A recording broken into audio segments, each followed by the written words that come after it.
दोस्तों नमस्कार। शादी के बाद जीवन साथी को छोड़ने के लिए दो शब्दों का प्रयोग किया जाता है। पहला है डिवोर्स जो अंग्रेजी का शब्द है और दूसरा है तलाक जो उर्दू का शब्द है। तो हिंदी का क्या शब्द है वो बताने का आप कष्ट करें। खैर, तब मैं जनसत्ता में था, नौकरी करता था। एक दिन खबर आई कि एक आदमी ने झगड़े के बाद अपनी पत्नी की हत्या कर दी। मैंने खबर में हेडिंग लगाई कि पति ने अपनी बीवी को मार डाला। खबर छप गई, किसी को कोई आपत्ति नहीं थी। पर शाम को दफ्तर से घर के लिए निकलते हुए प्रधान संपादक प्रभाष जोशी जो कि वहां पर सीढ़ियों के पास मिले, मैंने उन्हें नमस्कार किया तो कहने लगे कि पति की बीवी नहीं होती है। पति की बीवी नहीं होती है? मैं चौंक गया। उन्होंने कहा कि बीवी तो शौहर की होती है, मियाँ की होती है, पति की तो पत्नी होती है। वैसे भी भाषा के मामले में प्रभाष जी के सामने मेरा टिकना मुमकिन नहीं था। हालांकि मैं कहना चाह रहा था कि भाव तो साफ है, बीवी कहें या पत्नी या फिर वाइफ, सब एक ही तो है। लेकिन मेरे कहने से पहले उन्होंने मुझसे कहा कि भाव अपनी जगह है, शब्द अपनी जगह है। कुछ शब्द कुछ जगहों के लिए बने नहीं होते हैं। ऐसे में शब्दों का घालमेल गड़बड़ी पैदा करता है। खैर, आज मैं भाषा की कक्षा लगाने नहीं आया। आज मैं रिश्तों के एक अलग अध्याय को जीने के लिए आपके पास आया हूँ। लेकिन इसके लिए आपको मेरे साथ निधि के पास चलना होगा। निधि मेरी दोस्त है। कल उसने मुझे फ़ोन करके अपने घर पर बुलाया था।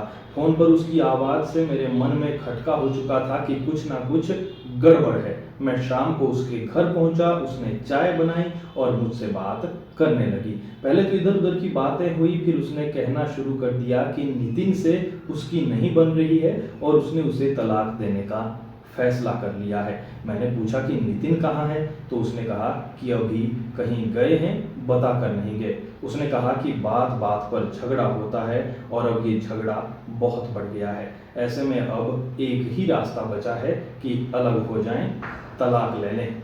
निधि जब काफ़ी देर तक बोल चुकी थी तो मैंने उससे कहा कि तुम नितिन को फ़ोन करो और घर पर बुलाओ, कहो कि मैं आया हूँ। निधि ने कहा कि उनकी तो बातचीत नहीं होती, फिर वो फ़ोन कैसे करें। अजीब संकट था। निधि को मैं बहुत पहले से जानता हूँ। मैं जानता हूँ कि नितिन से शादी करने के लिए उसने घर में कितना संघर्ष किया था। बहुत मुश्किल से दोनों के घर वाले राजी हुए, फिर धूमधाम से शादी हुई, ढेर सारी रस्म पूरी की गई थी। ऐसा लगता था कि ये जोड़ी तो ऊपर से बनकर आई है। पर शादी के कुछ ही साल बाद दोनों के बीच झगड़े होने लगे, दोनों एक दूसरे को खरी खोटी सुनाने लगे और आज उसी का नतीजा था कि मैं निधि के सामने बैठा था उनके बीच के टूटते रिश्तों को बचाने के लिए। खैर, निधि ने फ़ोन नहीं किया, मैंने ही फ़ोन किया। मैंने पूछा कि तुम कहाँ हो? तुम्हारे घर पर मैं हूँ, आ जाओ। नितिन पहले तो आनाकानी करता रहा पर वो जल्दी ही मान गया और फिर घर आ गया। अब दोनों के चेहरों पर तनातनी साफ नजर आ रही थी। ऐसा लग रहा था कि कभी दो जिस्म एक जान कहे जाने वाले पति पत्नी आंखों ही आंखों में एक दूसरे की जान ले लेंगे। दोनों के बीच कई दिनों से बातचीत नहीं हुई थी। नितिन मेरे सामने बैठा था। मैंने उससे कहा कि सुना है कि तुम निधि से तलाक लेना चाहते हो। उसने कहा, हाँ बिल्कुल सही सुना, अब हम साथ नहीं रह सकते। मैंने कहा कि तुम चाहो तो अलग रह सकते हो पर तलाक नहीं ले सकते।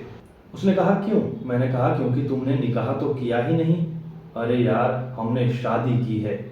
मैंने कहा हाँ शादी की है। शादी में पति पत्नी के बीच इस तरह से अलग होने का कोई प्रावधान नहीं है। अगर तुमने मैरिज की होती तो तुम डिवोर्स ले सकते थे, अगर तुमने निकाह किया होता तो तुम तलाक ले सकते थे। लेकिन क्योंकि तुमने शादी की है, इसका मतलब ये हुआ कि हिंदू धर्म और हिंदी में कहीं भी पति पत्नी के एक हो जाने के बाद अलग होने का कोई प्रावधान है ही नहीं। मैंने इतनी सी बात पूरी गंभीरता से कही थी पर दोनों हंस पड़े थे। दोनों को साथ साथ हंसते देखकर मुझे बहुत खुशी हुई। मैंने समझ लिया था कि रिश्तों पर पड़ी बर्फ अब पिघलने लगी है। वो हंसे लेकिन मैं गंभीर बना रहा। मैंने फिर निधि से पूछा कि ये तुम्हारे कौन लगते हैं? निधि ने नजरें झुकाकर कहा कि पति है। मैंने यही सवाल नितिन से किया, ये तुम्हारी कौन है? उसने भी नजरें इधर उधर घुमाते हुए कहा कि बीवी है। मैंने तुरंत टोका, ये तुम्हारी बीवी नहीं है, ये तुम्हारी बीवी इसलिए नहीं है क्योंकि तुम इनके शोहर नहीं, तुम इनके शोहर नहीं क्योंकि तुमने इनके साथ निकाह नहीं किया, तुमने शादी की है, शादी के बाद ये तुम्हारी पत्नी हुई। हमारे यहाँ जोड़ी ऊपर से बनकर आती है। बात अलग दिशा में चल पड़ी थी। मैंने एक दो बार कहने के बाद निधि शादी का एल्बम निकालो, उसने फिर निकाल कर लाया। अब तक माहौल थोड़ा ठंडा हो चुका था। एल्बम लाते हुए उसने कहा कि कॉफ़ी बनाकर लाती हूँ। मैंने कहा अभी बैठो, इन तस्वीरों को देखो। कई तस्वीरों को देखते हुए मेरी निगाह एक तस्वीर पर गई जहाँ निधि और नितिन शादी के जोड़े में बैठे थे और पाँव पूजन की रस्म चल रही थी। मैंने वो तस्वीर एल्बम से निकाली और उनसे कहा कि इस तस्वीर को गौर से देखो। उन्होंने तस्वीर को देखा और साथ साथ पूछ बैठे कि इसमें खास क्या है। मैंने कहा कि ये पैर पूजन की रस्म है, तुम दोनों इन सभी लोगों से छोटे हो जो तुम्हारे पाँव छू रहे हैं। हाँ, तो ये एक रस्म है। ऐसी रस्म संसार के किसी धर्म में नहीं होती जहाँ छोटों के पांव बड़े छूते हो, लेकिन हमारे यहाँ पर शादी को ईश्वरीय विधान माना जाता है। इसलिए ऐसा माना जाता है कि शादी के दिन पति पत्नी दोनों विष्णु और लक्ष्मी के रूप हो जाते हैं। दोनों के भीतर ईश्वर का निवास हो जाता है। अब तुम दोनों खुद सोचो कि क्या हजारों लाखों सालों से विष्णु और लक्ष्मी कभी अलग हुए हैं? दोनों के बीच कभी झिकझिक हुई तो बताओ, दोनों अलग हो जाएंगे? नहीं होंगे। हमारे यहाँ पर इस रिश्ते में ऐसा कोई प्रावधान नहीं है। तलाक शब्द हमारा नहीं है, डिवोर्स शब्द भी हमारा नहीं है। यही दोनों से मैंने ये भी पूछा कि बताओ कि हिंदी में तलाक को क्या कहते हैं।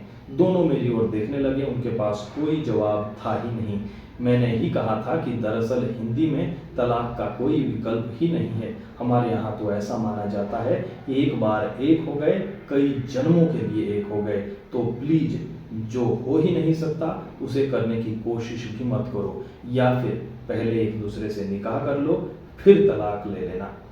अब तक रिश्तों पर जमी बर्फ काफी पिघल चुकी थी। निधि चुपचाप मेरी बातें सुन रही थी। फिर उसने कहा कि भैया मैं आपके लिए कॉफी लेकर आती हूँ। वो कॉफी लाने गई। मैंने नितिन से बातें की। बहुत जल्द पता चला कि बहुत छोटी छोटी बातें हैं, बहुत ही छोटी छोटी इच्छाएं हैं जिनकी वजह से झगड़े हो रहे हैं। खैर, कॉफ़ी आई। मैंने एक चम्मच चीनी अपने कप में डाली। नितिन के कप में चीनी डाल ही रहा था कि निधि ने टोक दिया। कहा भैया इन्हें शुगर है, चीनी नहीं लेंगे।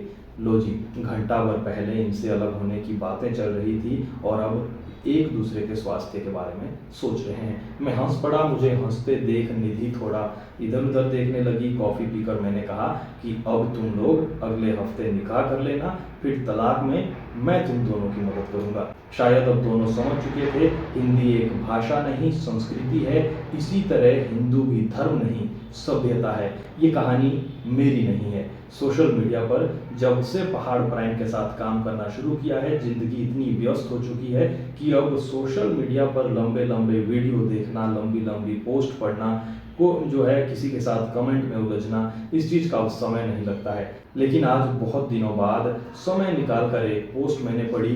2-3 लाइनें शुरू में पढ़ी तो कहानी पढ़ते हुए मेरी जिज्ञासा बढ़ी और देखते ही देखते मैंने पूरी कहानी पढ़ डाली।